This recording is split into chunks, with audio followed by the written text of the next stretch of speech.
Currently Council are consulting on the housing strategy, and one of the things that we're interested in having a feedback on is the housing for the elderly units. We want to ensure that we continue to provide warm, dry, safe and affordable units for our elderly in Kaumātua. And we've got 57 units spread throughout the district, including in Taupō, Mangakino and Turangi. But the units are ageing, they're 50 to 70 years old, and they're beyond their use-by date. They're starting to get to the point where we need to start thinking about how we can better manage them. We want to do that in a way that doesn't come at a huge cost to ratepayers.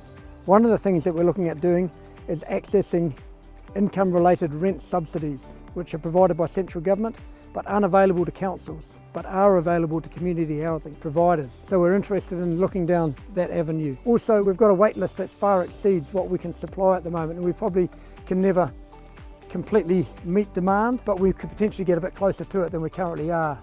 And one of the ways we might be able to do that would be looking at how the units are situated on the land and using better urban design techniques. We'd love to have your say. Consultations open through the month of June and July, and it'd be lovely to hear from you. Ka kite anō.